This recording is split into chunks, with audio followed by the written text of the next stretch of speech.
Fala, seus ricos! Bom, meu nome é Marco Antônio e você está no canal que te deixa cada dia mais rico. E para você que já me conhece e sabe que esse conteúdo vai ser bom, já deixa aquele gostei aqui embaixo. Mas se você está me vendo aqui pela primeira vez, caiu de paraquedas nesse vídeo, não sabe se esse conteúdo vai ser bom, espera ter alguma coisa nesse vídeo te ajudar e aí sim você deixa o seu gostei. E esse vídeo faz parte do quadro Respondendo Comentários, onde nesse caso eu vou responder dúvidas que vocês me fizeram lá no Instagram. Inclusive, se você ainda não me segue lá no Instagram, me segue lá, @MarcoAntônioInvest, que lá eu posto conteúdo diariamente. Então, sem mais enrolação, bora pro vídeo.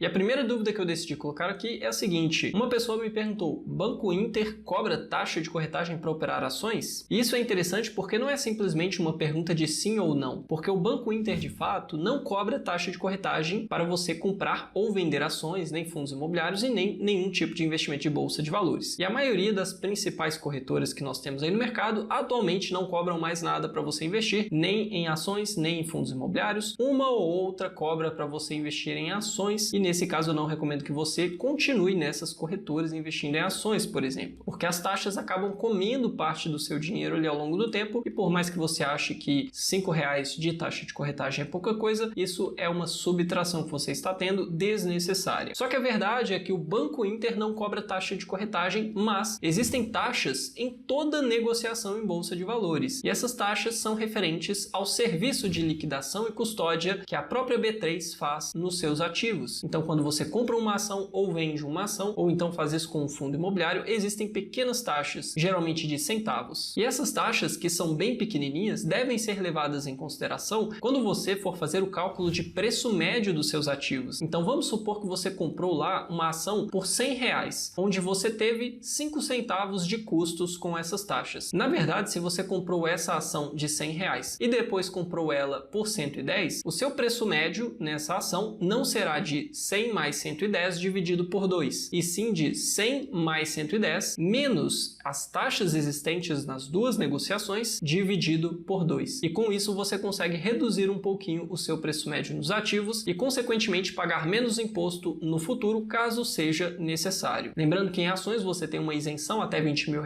no mês, caso você venda até R$20 mil você está isento. Ultrapassando a venda de R$20 mil, caso exista lucro, você precisa apurar esse lucro e pagar o imposto no mês subsequente, no mês seguinte ao mês de apuração do lucro. Esse imposto será em uma alíquota fixa de 15%. Uma outra dúvida que me fizeram é a seguinte: investir apenas em renda fixa considera bom? E a verdade é que muitos de vocês aqui do canal investem somente em renda fixa, muito disso porque a maioria começou a investir recentemente quando a taxa de juros estava subindo muito e isso criou uma grande oportunidade para investimentos de renda fixa que até hoje existem. Então hoje você tem mais de 2 dígitos em muitos títulos de renda fixa, algo que é muito interessante. Mas a verdade é que a renda fixa ela segue ciclos, de modo que hoje você consegue um CDB de 12% ao ano, talvez até mais do que isso, mas isso dificilmente vai perpetuar ao longo do tempo, porque a verdade é que a renda fixa segue o ciclo dos juros, o ciclo da taxa Selic. E em um dado momento você pode ter a inflação disparando por conta de algum acontecimento na economia, injeção de dinheiro por parte do governo ou alguma outra coisa. E com isso o Banco Central naturalmente vai subir a taxa Selic para conter essa inflação. Com isso, os investidores de renda fixa, os rentistas, acabam sendo beneficiados. E até investidores de risco, pessoas que investem em ações, em fundos imobiliários e em outros ativos, veem esse movimento da renda fixa e acabam migrando seus investimentos ou até direcionando seus novos aportes para investimentos de renda fixa, porque agora está com a mesma segurança, só que pagando mais. Então aquela diferença que existia entre renda variável e renda fixa tende a diminuir. Por isso que você vê naturalmente em um ciclo de subida de juros, bolsa de valores se desvalorizando em médio e longo prazo. Mas o inverso também acontece. Então, em períodos onde a inflação já se mostrou controlada e o Banco Central começa a fazer os cortes de juros, o que você tende a ver, e talvez até antes disso, porque o mercado financeiro precifica o futuro no presente, é uma subida de bolsa de valores, subida de ativos de risco, enquanto a renda fixa tende a ficar menos atrativa à medida que os cortes de juros vão se intensificando. Então, o ponto que eu quero chegar aqui é que para você ter uma carteira de investimentos com um retorno mais previsível, você precisa sim ter uma diversificação de carteira, até porque os investimentos de renda fixa não podem se valorizar, diferente de investimentos de renda variável. Então, conhecendo os ciclos da economia, você consegue se beneficiar e ter rentabilidades que podem crescer em muito o seu patrimônio. E mesmo em uma crise, por mais que você tenha ali uma parcela em renda variável que acabe se desvalorizando e você perceba uma perda de patrimônio, lembrando que você só perde se você vender os ativos, muitas empresas não perdem a qualidade, é simplesmente as pessoas vendendo ações, por exemplo, mas a empresa continua com a sua lucratividade. Mesmo em uma crise, onde você percebe essa perda de patrimônio, se você tiver uma parcela de renda fixa, você vai ter uma perda menor na sua carteira total. Por isso que é importante você ter tanto renda fixa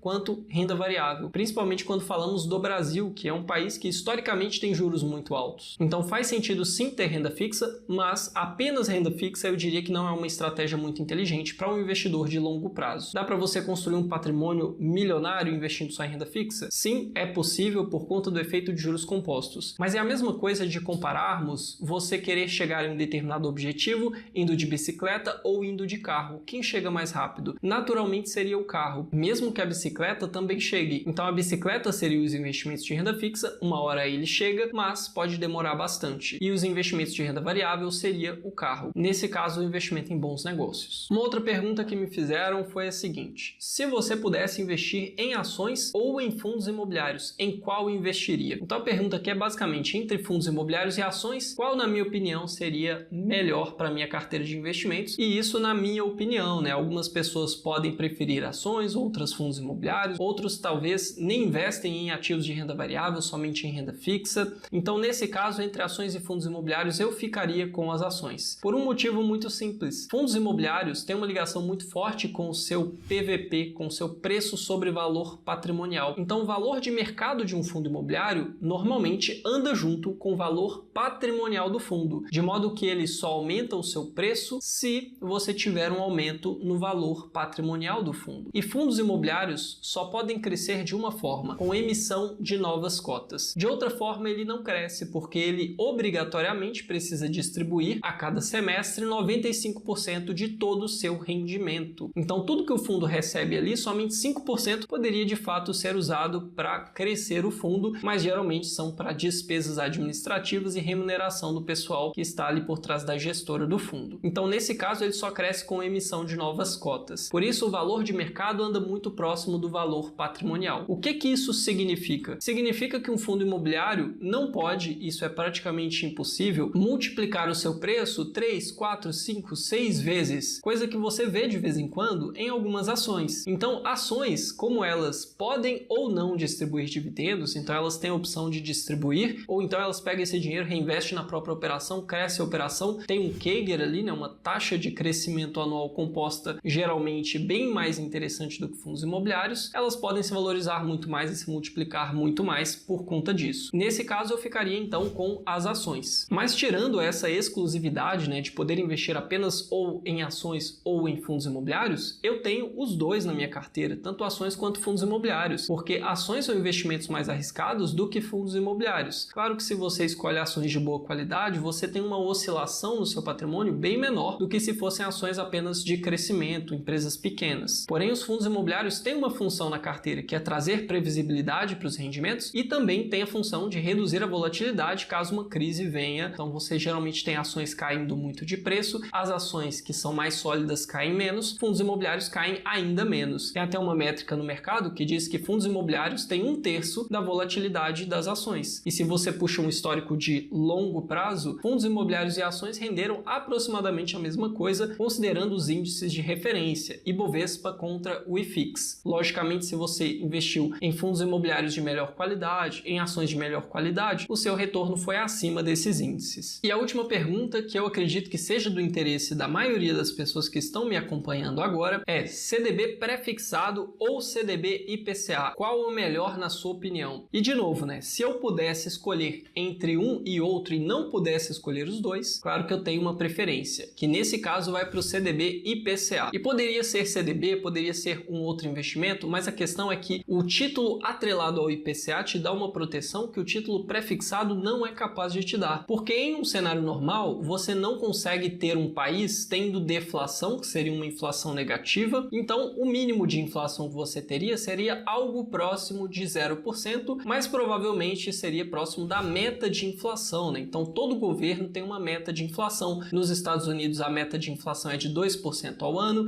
aqui no Brasil gira em torno de 3 a 3,5%, com uma tolerância de 1,5% para cima. Então você teria uma inflação que poderia ir até 5%. Nesse caso, como existem vários estímulos para se ter inflação, que é, por exemplo, o governo geralmente paga as suas contas com a emissão de um novo dinheiro, então ele cria dinheiro, resolve seus problemas financeiros. Outras questões é que para um presidente geralmente se tornar presidente, ele precisa fazer medidas populares e geralmente é dar dinheiro de alguma forma ou algum benefício que custe mais para os cofres públicos para a população e assim ele consegue se tornar presidente. De modo que o governo tem uma tendência natural de gastar mais dinheiro, de injetar mais dinheiro na economia. Fora isso, existe uma outra forma do governo arrecadar dinheiro, que seria através de impostos. E você tem em CDBs, por exemplo, e em vários investimentos de renda fixa, o imposto de renda que pega de toda a sua rentabilidade. Então, se você tem um título IPCA+, você tem o IPCA mais uma taxa fixa. Quando você tem uma inflação de 10% e um título que paga IPCA mais 5%, a sua rentabilidade vai ser de 15% naquele período, onde a inflação foi de 10%. Nesse caso, o imposto de renda que o governo recebe desse investimento é de todo esse valor, né, dos 15%, e não somente dos 5% fora a inflação. Então veja que quanto maior é a inflação, maior é a arrecadação do governo em cima de investimentos atrelados à inflação. Porém, isso não é uma desvantagem para esse título. Só é uma forma de mostrar para vocês que existe um incentivo natural para o governo querer inflação, pelo menos um pouquinho dela.